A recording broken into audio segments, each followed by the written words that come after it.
Ayo simpan hartamu di langit.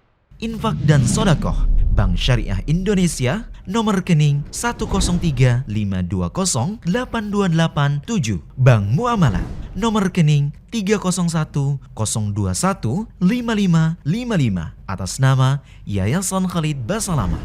Jazakumullahu khairan. Baik teman-teman sekalian, kita akan melanjutkan bahasan kita atau buku kita 80 Langkah Cerdas Agar Selamat dari Siksa Neraka, karya Syekh Mahmud Al-Misri hafizahullah. Dan kita sudah membahas langkah yang ketiga pada pertemuan yang lalu, yang terakhir itu masalah jujur. Dan kita akan masuk sekarang langkah yang keempat, menyelamatkan dari api neraka. Cara yang cerdas adalah hidup bersama Al-Quran. Baik teman-teman sekalian, Al-Quran ini masih banyak di antara kaum muslimin yang belum memahami kedudukannya, teman-teman sekalian. Al-Quran ini bukan karya tulis seorang profesor atau seorang penulis yang memang bukunya bestseller. Tapi Al-Quran adalah kalamullah, perkataan Allah. Siapa Allah itu? Allah pencipta langit dan bumi. Apapun yang Anda lihat di langit sana, apapun yang Anda lihat di atas daratan ini, apapun yang Anda lihat di kedalaman lautan, atau yang tidak Anda bisa lihat, tidak bisa dijangkau oleh pandangan mata Anda, maka kata kuncinya, La ilaha illallah. La ma'buda bihaqqin illallah. Tidak ada Tuhan, tidak ada pemilik, pencipta, penguasa, semua di langit, semua di bumi, semua di kedalaman lautan, kecuali Allah. Fahami dulu besarnya kedudukan Allah Azza wa Jalla ini, dan Al-Quran adalah definisinya kalamullah, perkataan Allah. Jadi perkataan sang pencipta yang disampaikan kepada kita. Tujuannya agar dibaca, direnungi maknanya, difahami hukumnya, dan diterapkan dalam kehidupan sehari-hari. Ya. Bahkan Anda bisa sempurnakan dengan menghafal ayat-ayat Al-Quran. Dan Allah Subhanahu wa Ta'ala hubungkan ayat-ayat Al-Quran dalam kehidupan kita. Seperti ada panduan hidup tentang makanan, minuman, pakaian, pergaulan, pendapatan, sosial, ekonomi, politik, semua ada dijelaskan. Dari situlah umat Islam membangun fondasi hidup mereka. Gitu kan? Begitu juga disampaikan tentang hal-hal yang dilarang, hal-hal yang haram.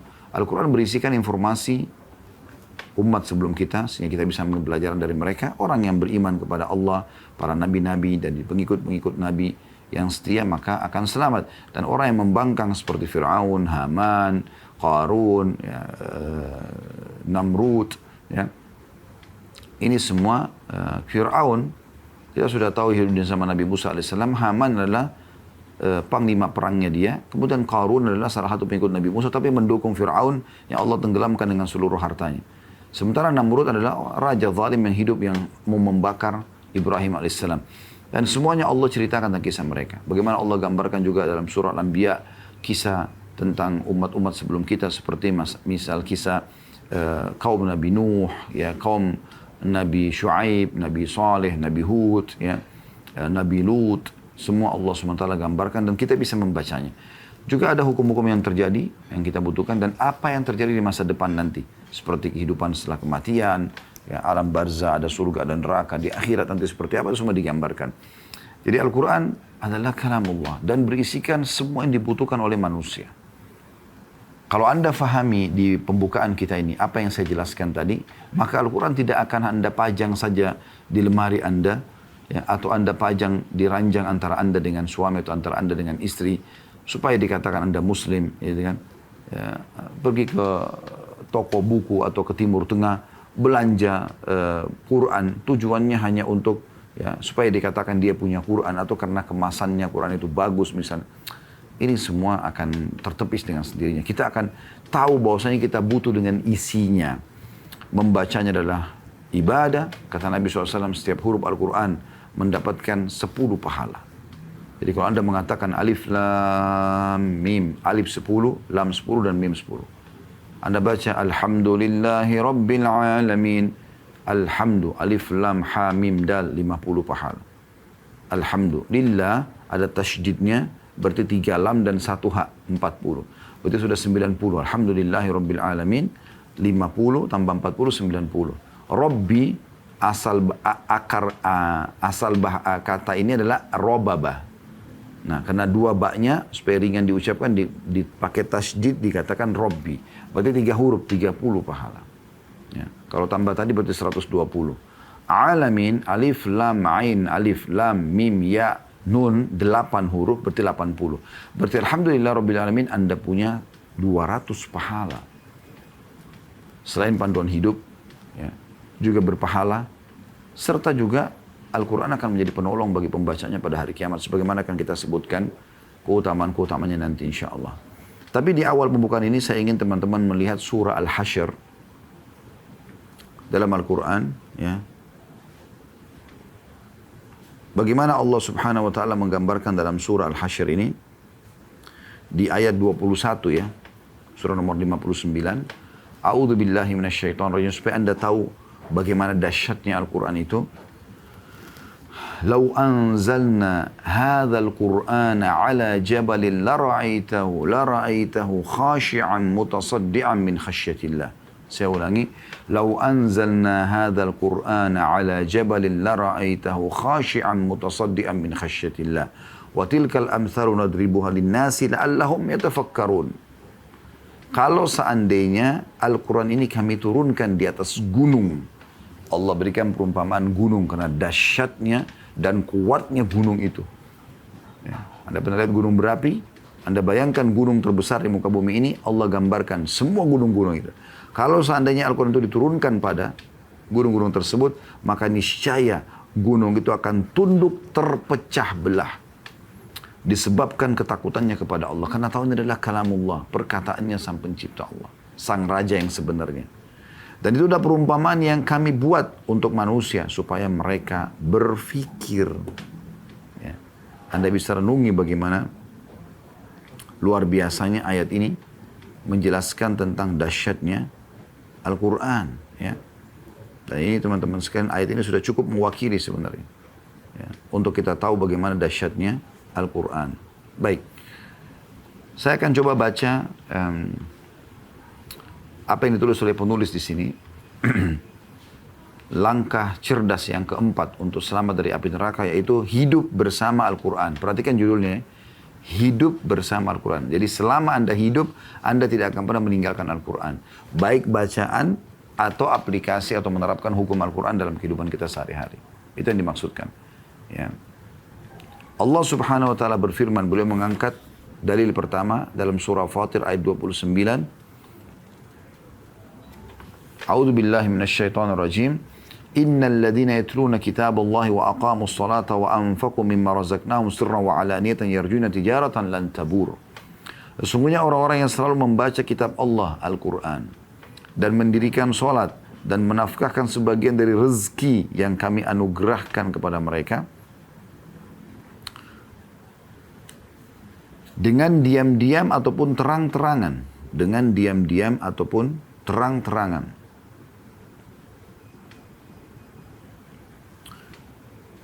Mereka itu mengharapkan perniagaan yang tidak akan pernah rugi. Yang tidak akan pernah rugi. Ya.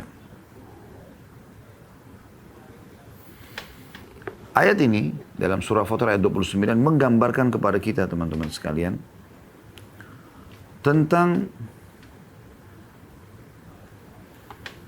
anjuran untuk selalu membaca Al-Quran.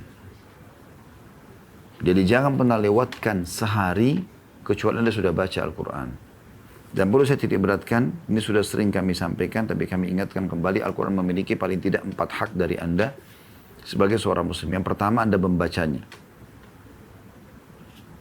Walaupun Anda belum memahami maknanya. Membaca saja, dengan cara membaca sampai menghatamnya. Gitu kan. Dari surah pertama Al-Fatihah, kemudian Al-Baqarah, berurut ya, Al-Imran, An-Nisa, Al-Ma'idah, Al-An'am, terus begitu. Anda baca ya, Al-Anfal, Al-A'raf, ya. Al-A'raf, Al-Anfal, kemudian At-Taubah, Yunus, ya. Hud, Ar-Ra'ad, Yusuf, dan seterusnya. Terus sampai surah nomor 114, ya. Yaitu surah An-Nas. Surah An-Nas, ya. Kalau ini, ya, Anda baca, Anda sudah memberikan hak yang pertama Al-Quran. Dan ini yang dilakukan oleh para sahabat Nabi Ridwanullah alaihim. Mereka selalu mengkhatam Al-Quran. Dan mereka seringkali tidak melewatkan. Ada yang tidak melewatkan 3 hari sekali. Ada yang 7 hari sekali. Ya. Ada yang maksimal 40 hari sekali mereka mengkhatam Al-Quran. Ya. Bagi Anda yang pemula, kalau Anda ingin melakukan ini, Anda tidak perlu memaksakan diri langsung duduk dan membaca 10 juz per hari. Sehingga ini Anda setiap 3 hari khatam. Tapi tidak apa-apa proses. Ya. Pelan-pelan. Ya.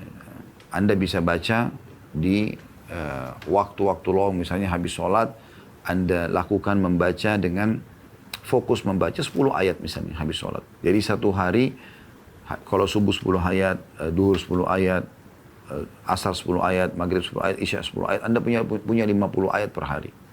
Kalau Anda punya 50 ayat per hari, ya, berarti 1 bulan Anda punya 1.500 ayat. Ya. 1.500 ayat. Dan dalam 4 bulan, Anda sudah bisa insya Allah menghatam kurang lebih Al-Quran. Ya. Ini kalau Anda baca seperti ini. Ya. Kalau Anda mau lebih simpel, saya pernah sampaikan ada sebuah aplikasi namanya Nakhtim. Nun, Kha, Ta, Mim. Logonya warna hijau. Ini bukan aplikasi kami ya. Tapi ini saya pernah pakai dan sampai hari ini saya masih pakai. Masya Allah bagus sekali. Kami lagi program insya Allah ada ke Habi Official. Kita akan buat aplikasi. Tapi sementara Anda bisa datang ke atau download aplikasi ini di App Store ataupun di Play Store ada ini insya Allah. Di sini teman-teman sekalian, kalau Anda masuk ke aplikasi ini dan Anda klik, Anda pertama akan dipandu mau menggunakan bahasa apa terjemahannya. Anda bisa pilih bahasa Indonesia, kemudian Anda juga bisa pilih qari dunia yang mereka masukkan namanya, sehingga kalau Anda lagi membaca ayat-ayat Al-Quran di aplikasi itu, Anda bisa klik, nanti akan keluar voice, suara qari membaca ayat yang sedang Anda buka tuh, per ayatnya. Kemudian juga yang menarik sebenarnya adalah, karena ini dua ini umumnya ada, yang menarik yang ketiga, yaitu memang seperti dulunya Nakhtim. Setiap kali Anda tutup handphone dan Anda buka baru, misalnya Anda baru mau telepon lagi, tadi Anda buka, atau tadi Anda tutup, sekarang Anda buka, gitu kan. Ingin WA lagi, ingin telepon yang tadinya Anda sudah pakai, Anda tutup. Sekarang Anda buka. Begitu Anda buka yang kedua, ya, maka akan keluar lanjutan ayat terakhir yang Anda baca. Sehingga kalau satu hari Anda membuka sampai 50 kali handphone, Anda bisa membaca 50 ayat. Ini cara yang terbaik untuk mengkhatamnya. Ditambah lagi, di sholat-sholat sunnah, ada fatwa ulama membolehkan Anda memegang handphone Anda. Misalnya sholat malam, sholat duha, Anda bisa baca sehingga Anda bisa lebih cepat lagi mengkhatamnya. Itu hak yang pertama. Hak yang kedua, yaitu mentadaburi. Tadabburi ini artinya merenungi makna-maknanya, memahami hukumnya, gitu kan. Nah ini saran para ulama, seperti yang dikerjakan oleh para sahabat Nabi Ridwanullah alaihim, disebutkan dalam riwayat, mereka berkata, kami tidak melewatkan 10 ayat Al-Quran dalam sehari. Ya. 10 ayat. Sampai kami memahami maknanya, kami menghafalnya, dan kami terapkan dalam kehidupan kami. 10 ayat saja. Dan ini tidak harus dari awal, tidak harus dari berurut Al-Fatihah, Al-Baqarah, Al-Imran, dan seterusnya. Tapi dia boleh mulai dari surah-surah yang paling menarik bagi Anda. Misalnya Anda penasaran dengan nama-nama surah yang disebutkan dalam Al-Quran, nama-nama hewan seperti Al-Baqarah, sapi betina, kemudian ada Al-Ankabut, laba-laba, ada An-Naml, semut, ada Al-Fil, ya, gajah misalnya, ya. Atau Anda mau nama-nama Nabi, ada surah Yunus, surah Hud, surah Yusuf, surah Ibrahim, ya. Kemudian surah Muhammad alaihi wassalatu wassalam. Ini ada surah-surah. Anda boleh 10 ayat, kemudian Anda sampai selesaikan surah itu, lalu Anda cari surah yang lain. Jadi Anda renungi maknanya. Yang ketiga, menghafalnya. Dan hafal ini juga sama dengan 10 ayat per hari. Anda bisa bagi 10 ayat itu 2 ayat per habis sholat wajib. Habis subuh 2 ayat, duhur 2 ayat, maghrib, asar 2 ayat, maghrib 2 ayat, isya 2 ayat. 10 ayat per hari. Al-Quran itu ada 6.200 sekian ayat. 6.236 kalau saya tidak salah. Maaf kalau saya keliru, tapi itu kurang lebihnya ya. Yang saya ingat itu 6.236 ayat. Maka kalau Anda hafal per hari dan Anda tadabburi 10 ayat per hari, insya Allah kurang dari 2 tahun Anda sudah menyelesaikan tadabbur dan juga Anda sudah menyelesaikan menghafalnya. Yang keempat, yang terakhir adalah bagaimana Anda mengaplikasikan dalam kehidupan sehari-hari. Nah, ini anjurannya, ya. Kita masuk kepada hadis Nabi SAW yang ditulis oleh beliau setelah ayat Al-Quran surah Fatir ayat 29 tadi. Nabi SAW bersabda sebagaimana diriwayatkan dalam Sahih Muslim, "Iqra'ul Qur'ana fa innahu ya'ti yaumal qiyamati syafi'an li ashabihi." Bacalah Al-Quran itu karena ia akan datang pada hari kiamat sebagai pemberi syafaat bagi para pembacanya.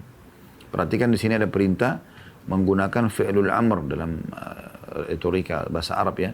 Yang kata perintah, iqra'u, baca. Perintah Nabi SAW. Jadi kita dianjurkan sekali untuk membaca. Karena dia akan datang sebagai penolong bagi pembacanya pada hari kiamat nanti. Nabi SAW juga bersabda, Al-Qur'anu syafi'un musyaffa' wa mahilun musaddaq. Man ja'alahu amamahu qadahu ilal jannah. Wa man ja'alahu khalfahu saqahu ilal nar. Al-Quran adalah pemberi syafaat, penolong yang diizinkan untuk memberi syafaat, pertolongan di dunia dan di akhirat, dan pembela yang dibenarkan hujahnya, yang kita selalu sampaikan sebagai argumentasi. Siapa yang meletakkannya di hadapannya, maka ia akan membawanya ke surga.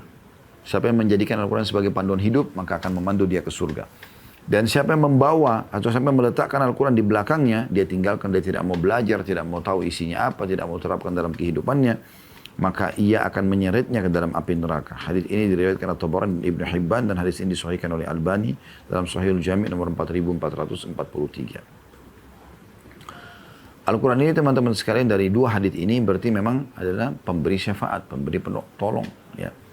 Dan kita dianjurkan untuk memperbanyak membacanya, menjadikannya sebagai panduan hidup gitu kan. Dan Al-Quran itu indah sekali teman-teman sekalian, indah sekali ya. Tidak pernah menjenuhkan, subhanallah. Dia selalu saja ya, membuat kita mendapatkan ilmu yang baru. Bagi pecinta Al-Quran tidak asing masalah ini.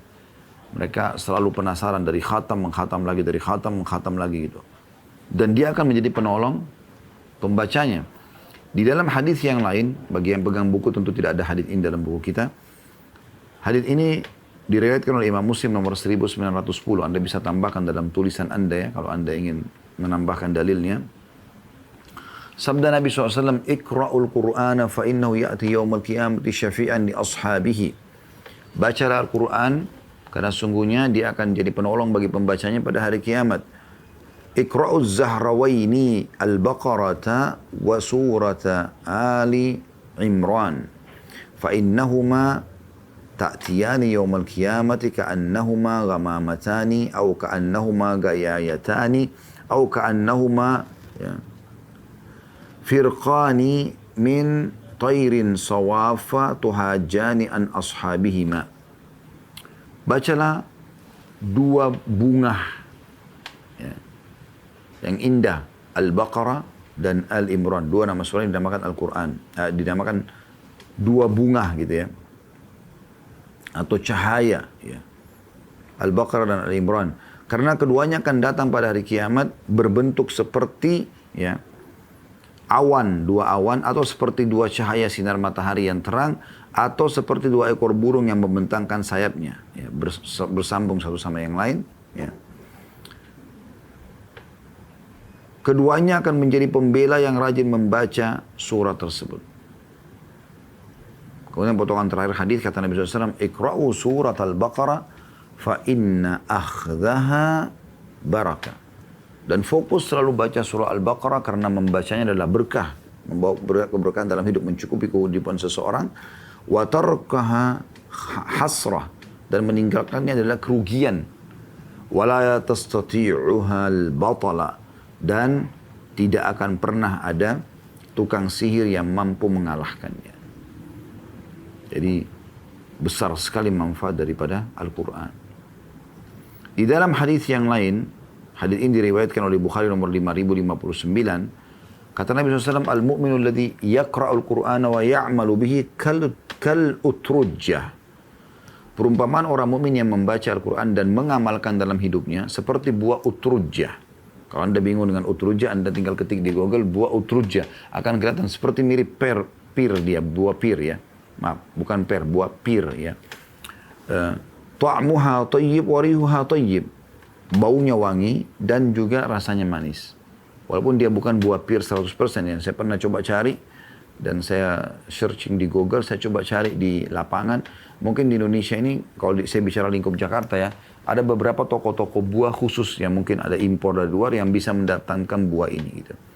Jadi dia baunya wangi dan rasanya manis sekali. Ya. Tapi mirip kurang lebih pir. Ini Nabi SAW memberikan perumpamaan orang mukmin yang membaca dan mempraktekkan Al-Quran. Seperti buah yang wangi dan rasanya manis. Wal mu'min alladhi la yaqra'u al-Qur'ana wa ya'malu bihi kat-tamrah. Dan orang mukmin yang tidak membaca Al-Quran tapi dia mengamalkan isinya. Ada banyak orang Islam kan, dia sholat, dia zakat apa, tapi dia tidak baca Al-Quran. Kat-tamrah seperti kurma. Ta'amuha tayyib wa la riha laha. Rasanya manis tapi enggak ada baunya, enggak ada bau wanginya gitu. Karena dia tetap punya rasa ya, manis karena dia imannya gitu, karena muslimnya. Wa mathalul munafiqin alladhi yaqra'u al-Qur'ana kar-raihana rihuha tayyib wa ta'muha mur. Dan perumpamaan orang munafik yang membaca Al-Quran adalah seperti buah raihana yang baunya bagus, wangi, tapi rasanya pahit. Dan yang terakhir, wa mathalul munafiqin alladhi la yaqra'u al-Qur'ana kal-handhalah ta'muha murrun aw khabith wa rihuha mur. Dan perumpamaan orang munafik yang tidak baca Al-Quran seperti buah handhalah yang baunya busuk dan rasanya pahit. Anda juga bisa mendapatkan keutamaan yang lain kalau Anda baca Al-Quran. Ya. Seperti kita kembali ke buku kita ya, di halaman 11. Ini dalil terakhir yang diangkat oleh penulis. Kata Nabi SAW, yuqalu li sahibil Qur'an, akan dikatakan pada para penghafal Al-Quran, Iqra, bacalah, warqa, ya. Dan naiklah, maksudnya naik derajat nanti di surga.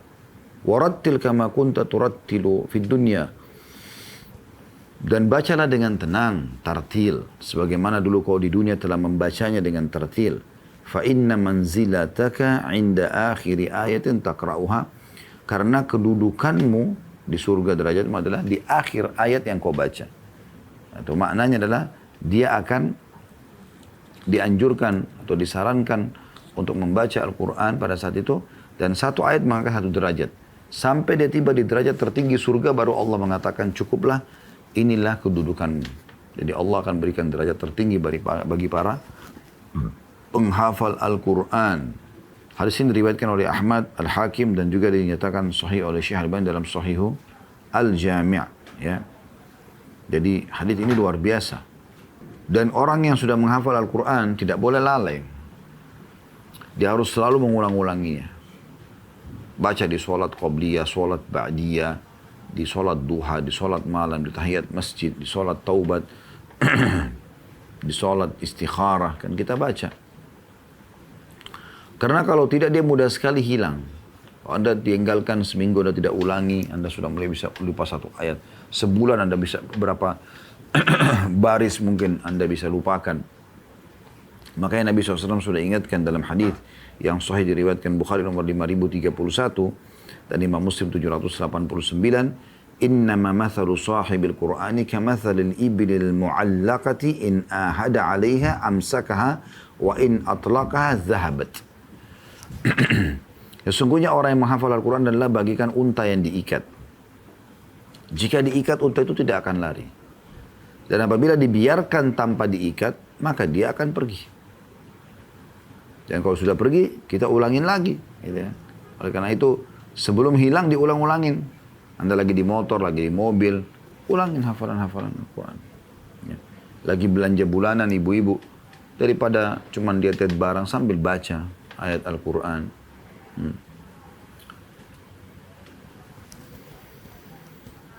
Dalam hadis yang lain riwayat Muslim nomor 789 kata Nabi SAW, wa idza qama sahibul Qur'ani faqara'ahu bil laili wan nahari dzakarahu wa idza lam yakum bihi nasiya wa illam yakum bihi nasiya. Apabila orang yang menghafal Al-Quran membacanya di waktu malam dan siang hari, dia akan mengingatnya. Namun jika dia tidak melakukan demikian, maka dia akan lupa. Hadis ini hadis sahih riwayat Imam Muslim. Dan harus kita perhatikan berarti. Makanya biasa surah-surah yang sudah kita pernah hafal, biasanya kita lupa. Kenapa? Karena malas diulangi. Padahal tidak ada sulitnya mengulangi. Sekarang detik ini Anda bisa mengulangi hafalan Anda sambil Anda tonton ceramah kita. Ya. Dan setiap hurufnya mendapatkan pahala.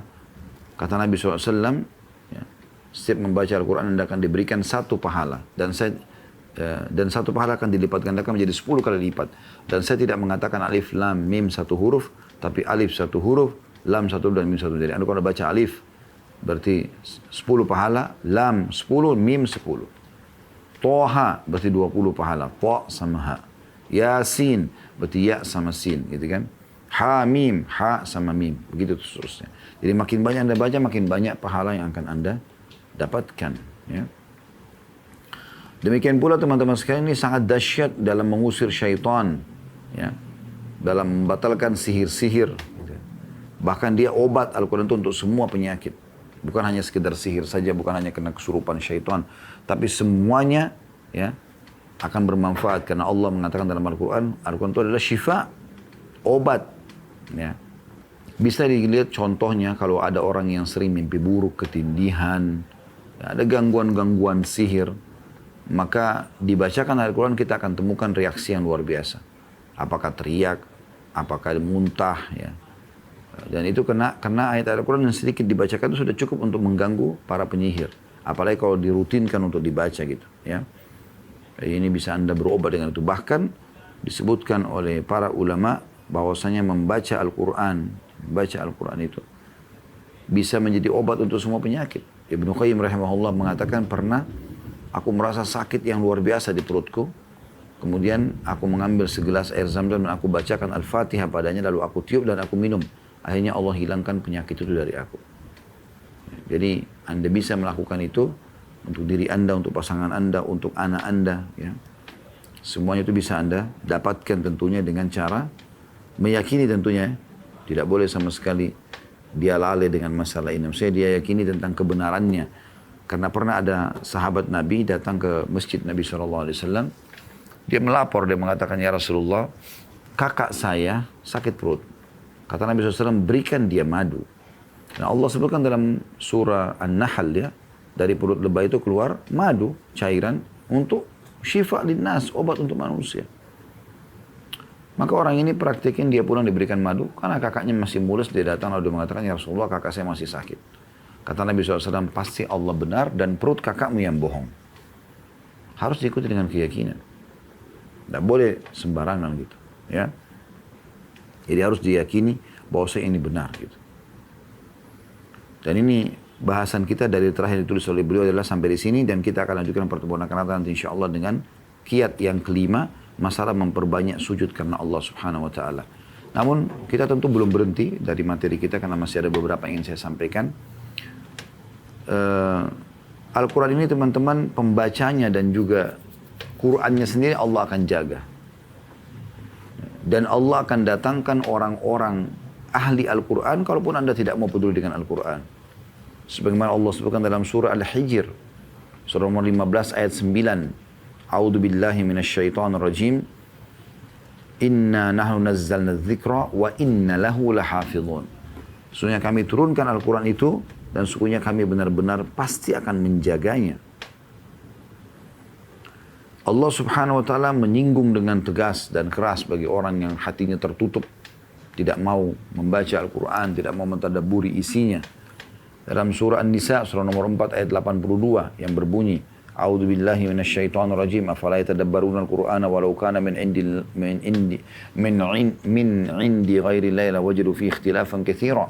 Saya ulangi, afala yatadabbaruna al-Qur'ana walau kana min indi ghairi llahi lawajadu fi ikhtilafan katsira. Maka apakah mereka tidak memperhatikan Al-Quran? Kalau kiranya Al-Quran itu bukan dari sisi Allah, tentulah mereka akan mendapatkan pertentangan yang banyak. Apa yang membuat Anda ragu membaca Al-Quran? Kenapa Anda tidak hidup dengan Al-Quran? Karena Anda belum yakin itu adalah kitabullah kan? Nah sekarang kita sudah bahas. Kita sudah sampaikan. Dan Allah mengatakan, apa yang menghalangi mereka untuk mempelajari Al-Quran? Apa susahnya? Lagi di mobil buka aplikasi, baca Al-Quran, baca ayatnya, baca terjemahannya. Baca pendapat ulama tentang ayat tersebut. Dan bagi orang yang mau belajar, Allah sudah jelaskan dalam surah Al-Qamar, surah nomor 54 ayat 32. Ya, surah Al-Qamar, surah nomor 54 ayat 32. Walaqad yassarna al-Qur'ana lidzikri fahal min muddakir. Dan kami sudah mudahkan Al-Quran untuk dipelajari. Untuk diambil pelajaran, untuk dihafal, untuk difahami. Maka apakah ada orang yang mau mengambil pelajaran itu? Semua kita termasuk tentu ya dalamnya insya Allah. Al-Quran ini saking dahsyatnya teman-teman sekalian, ya, tidak bisa sama sekali ada yang melawannya, mengalahkannya dari para pujangga-pujangga penyair Mekah. Ya. Begitu juga dengan orang-orang sampai menjelang hari kiamat tidak akan pernah ada yang bisa mengalahkan Al-Quran. Saking dahsyatnya dan tidak akan pernah ada yang bisa mengubah isinya gitu. Dan memang dia datang untuk memberikan nasihat orang yang masih hidup. Mumpung kita masih hidup, ini manfaatnya besar. Jangan nanti setelah meninggal baru menyesal gitu. Allah sebutkan dalam surah Yasin, surah nomor 36 ayat 70. Liyundhira man kana hayya. Allah memberikan peringatan kepada orang-orang yang masih hidup hatinya. Ya. Jadi Allah subhanahu wa ta'ala menitik beratkan ya, bahwasanya orang yang hidup yang bisa mengambil manfaat. Kalau orang sudah mati menyesal, nggak ada gunanya. Nggak ada lagi pahalanya, nggak bisa lagi dia baca. Baik dia sendiri sudah tidak bisa baca, orang yang hidup pun tidak ada anjuran untuk membacakan Al-Quran kepada orang yang sudah mati. Dan Imam Syafi'i mengeluarkan pendapat dari ayat tadi, bahwasanya pahala baca Al-Quran tidak akan sampai kepada orang yang mati. Karena bacaan tersebut bukan amalan si mayit. Adapun bacaan seorang anak untuk kedua orang tuanya, maka pahalanya bisa sampai kepadanya karena seorang anak merupakan hasil usaha orang tuanya. Allah jadikan Al-Quran itu penghibur hati, penghilang kesedihan. Allah sebutkan dalam surah Yunus, surah nomor 10 ayat 57. A'udzu billahi minasyaitonir rajim. Ya ayuhan nasu qad ja'atkum mau'izatun min rabbikum wa shifaa'un lima fis suduri wa hudan wa rahmatun lil mu'minin. Hai sekalian manusia, semua dari suku manapun kalian. Mau orang Melayu, mau orang Arab, mau orang bule, mau orang hitam dari Afrika. Hai manusia, sesungguhnya telah datang kepadamu pelajaran dari Rabbmu. Ada informasi dari Tuhanmu, ya, penciptamu. Dan sekaligus penyembuh bagi penyakit-penyakit yang berada dalam dada atau tubuh manusia. Dan petunjuk serta rahmat atau kasih sayang pada atau untuk orang-orang beriman. Anda ada masalah apapun, bacaan ayat Al-Quran, usapkan di badan. Ya. Anda mulai dengan ruqyah syar'iyyah. Allah sebutkan dalam surah Al-Isra, surah 17 ayat 82. Wa nunazzilu minal Qur'ani ma huwa syifaa'un wa rahmatun lil mu'minin. Dan kami turunkan dari Al-Quran itu suatu penawar dan rahmat bagi orang-orang yang beriman. Dan sekian banyak ya, bahasan-bahasan dan ayat-ayat Al-Quran dan hadis-hadis Nabi SAW berhubungan dengan masalah ini. Kalau kita ingin bahas tidak akan cukup dengan berhari-hari, berbulan-bulan. Apalagi kalau membaca dari awal Al-Quran sampai akhir Al-Quran. Ya. Tapi intinya teman-teman sekalian, kita sudah bisa tangkap bagaimana Al-Quran adalah kalamullah dan dia punya keutamaan dalam membacanya, serta orang yang membacanya punya ya, kedudukan-kedudukan di sisi Allah Subhanahu wa Ta'ala. Dan manfaatnya sangat besar. Gitu. Obat, penyembuh, pelindung dan segala macam. Allahu a'lam.